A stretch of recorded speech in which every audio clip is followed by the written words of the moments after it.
कशा पद्धतीने करतात हे ते पाहण्याचा व्हिडिओ व्हायरल झालेला आहे. चंद्रकांत पाटलांचा देखील मतदान केंद्रामध्ये मुंढवा जमीन घोटाळा प्रकरणामध्ये शीतल तेजवानी हिला अटक करण्यात आलेली होती. तिला आता पुणे पोलीस आयुक्त कार्यालयात आणण्यात आल्याचं समजलेलं होतं. मात्र या सगळ्या संदर्भात आता सामाजिक कार्यकर्ते विजय कुंभार यांनी सुद्धा प्रतिक्रिया दिलेली आहे. सोबतच सामाजिक कार्यकर्त्या अंजली दमानिया यांनी सुद्धा या संदर्भात नेमकं काय म्हटलंय आपण या दोघांच्याही प्रतिक्रिया पाहूया. सोबतच पोलीस देखील या संदर्भात काय म्हणतायत ते देखील पाहूया. ते पहिले म्हणजे अमेडिया एंटरप्राइजेस LLP, पण त्या FIR मध्ये सुद्धा अजूनही अमेडिया एंटरप्राइजेस LLPचं नाव आलेलं नाही. माझी आत्ताच्या घटकेला शीतल तेजवानीची अटक झाली, ठीक आहे, पण हे फ्रॉड जे झालं ते एका हाताने टाळी कधीही वाजत नाही. त्याचा जो दुसरा हात आणि महत्वाचा हात जो होता तो अमेडिया एंटरप्राइजेस LLP ही कंपनी होती आणि या कंपनीमध्ये 2 पार्टनर्स होते. 99% पार्टनर पार्थ पवार, 1% पार्टनर दिग्विजय पाटील. पण जे वाचवण्याचा प्रयत्न जो होतोय याच्यावर माझा खूप खूप स्ट्रॉंग आक्षेप आहे. तर पहिलं तर FIR करेक्ट करून त्याच्यात दुसरं नाव हे दिग्विजय पाटीलचं नाही तर अमेडिया एंटरप्राइजेस LLP आणि त्याचे दोन्ही भागीदार पार्थ पवार आणि दिग्विजय पाटील यांच्या नावावर झालं पाहिजे. याच्यात जे फ्रॉड झालंय ते एकानंतर एक वेगवेगळी फ्रॉड आहेत. पहिलं म्हणजे 30 डिसेंबरचं पत्र, त्यानंतर मार्चमध्ये झालेले खोटे रजिस्ट्रेशन, खोटे डॉक्युमेंट्स दाखवून LOI मिळवून घेणं. त्या खोट्या डॉक्युमेंटमध्ये मुद्दाम मी म्हणतेय की असं दाखवलं गेलं की शीतल तेजवानीची स्वतःची जमीन तिने 5 वर्षाच्या लीजवर ही अमेडियाला दिली आणि त्याचं फक्त जे केलं गेलं LOI म्हणजे काय की LOI म्हणजे फक्त रजिस्ट्रेशन केलं डेटा सेंटर म्हणून. त्याच्यात कुठल्याही प्रकारे स्टॅम्प ड्युटी वेव्हर मिळत नाही. तर आताच काही वेळात मी सगळ्या माध्यमांकडे एक मुद्दाम पत्राचं एक सॅम्पल पाठवते की जर स्टॅम्प ड्युटी वेव्हर द्यायचा असेल तर या फॉर्मॅटमध्ये त्याच्यात पूर्ण डिटेल्स असले तरच देता येते. म्हणजे खोटे डॉक्युमेंट देऊन LOI घेणं, खोटा LOI लावून ऍडज्युडिकेशन करणं, खोटं ऍडज्युडिकेशन करून सेल डीड करणं आणि त्याच्यानंतर ताबा मिळेपर्यंत जो प्रयत्न झाला याच्यात सगळे अधिकारी सुद्धा इन्व्हॉल्ड आहेत. कलेक्टर डुडी यांचा रोल नक्कीच आहे, कारण कलेक्टर डुडी यांना 16 जूनला याची पूर्ण कल्पना होती आणि मी मानूच शकत नाही की सरकारची 1800 कोटीची जमीन जातीये आणि याचा त्यांनी माहिती पालकमंत्र्यांना दिली नाही. आणि पालकमंत्री कोण तर अजित पवार यांना माहिती दिली नाही हे मी मानू शकत नाही. तर हा जो गौडबंगाल आहे तो काही फक्त दिग्विजय किंवा शीतलचा नाही, याच्यात सगळेच आहेत. याच्यात पार्थ पवार आहेत, याच्यात कलेक्टर आहेत आणि याच्यात अजित पवार देखील आहेत.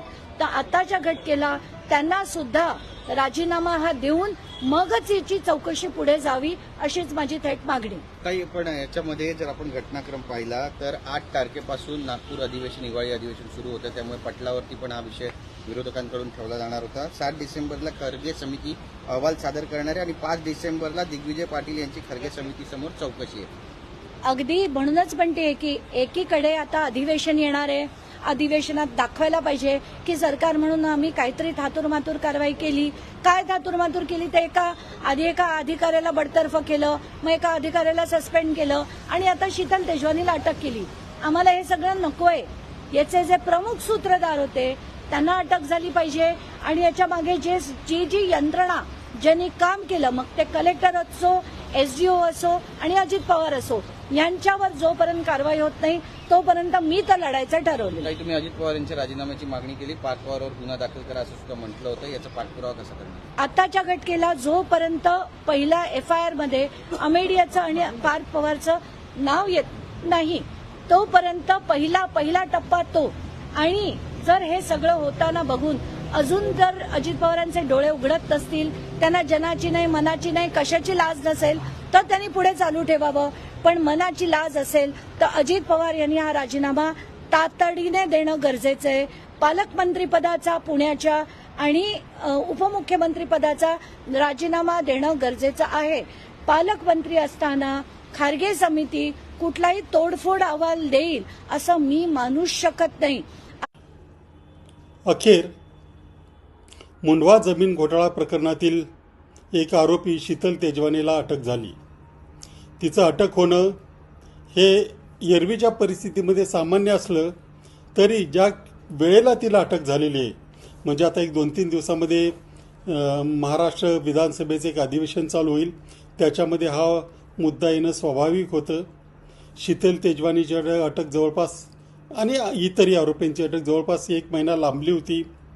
तरीही ती अटक या वेळेला होणं याचा अर्थ वेगळा घेतला जाऊ शकतो. कदाचित विधानसभेत जो काही मोठा गदारोळ होईल त्याला तोंड देण्यासाठी, त्याला काहीतरी उत्तर देण्यासाठी म्हणून ही अटक केलेली असू शकते. असा संशय येण्याचं कारण असं आहे की आता यापूर्वी शीतल तेजवानीवर हा काही पहिला गुन्हा नाही. यापूर्वी अनेक गुन्हे होते, भले जामीन मिळाला असेल, त्याशिवाय आणखी काही गुन्हे दाखल आहेत, तरीही अटक होत नव्हती. कारण तिच्या अटकेच्या मागे आणखी पार्थ पवार आणि इतरांच्या अटकेचाही गोंधळ समोर येणार आहे. मुद्दा हा आहे की तिला जरी अटक झाली असली तरी तिच्या सर्व प्रकरणांची चौकशी होणार का? आता या संदर्भात नेमण्यात आलेल्या समितीची मुदत 6 तारखेला संपते. आज 3 तारीख आहे. शीतल तेजवानीला अटक झाली. मला वाटतं उद्या परवा आणखी तिच्यासह आणखी काही आरोपींना त्या समितीसमोर हजर व्हायचं होतं. तो रिपोर्ट येणार का? आला तर ती समिती काय त्यांनी तपासलेलं आहे की तपासलेलं नाही, एवढ्या उशिरा जर तिला अटक होत असेल आणि उद्याच्या आता चौकशीसमोर ती हजर होते की नाही, हेही पुन्हा आणखी गुलदस्त्यामध्ये. अशा स्थितीमध्ये तिचं अटक होणं महत्त्वाचं असलं तरी ते कशा पद्धतीने तिच्यावर कारवाई केली जाते, आणखी कोणकोणते घोटाळे उघडकीस येतात, याच्यात आणखी ज्यांची नावं आहेत ते आरोपी म्हणजे पार्थ पवार आणि इतरांना ही अटक होते का, हेही बघणं महत्त्वाचं असेल. परंतु याहीपेक्षा आणखी एक महत्त्वाची गोष्ट विसरून चालणार नाही की पुण्यात उघडकीला आलेली प्रकरणं ही काय पुण्यामधलीच आहेत अशातला भाग नाही. असे आणखी अनेक गुन्हे महाराष्ट्रामध्ये घडलेले आहेत. प्रत्येक ठिकाणचे शीतल तेजवानी आणि दिग्विजय पाटील वेगवेगळे आहेत. त्या सगळ्यांपर्यंत पोहोचता येणं शक्य होतं आहे का आणि त्या दृष्टीनं पोलीस तपास करतायत का, हेही पाहणं या दृष्टीनं कोणातून महत्त्वाचं ठरणार आहे. परंतु अटक झाली हे चांगलं झालं.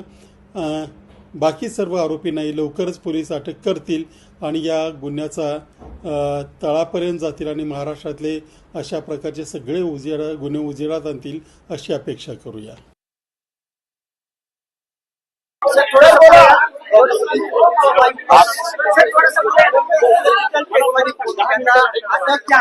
आपण दाखवलेली आहे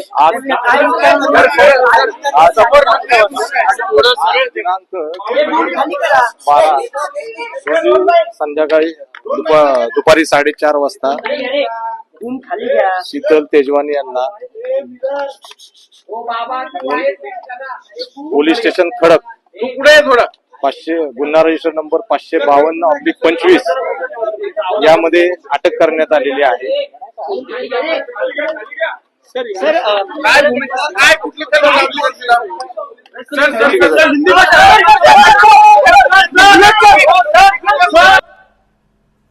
तर शीतल तेजवानीला अटक करण्यात आल्याचं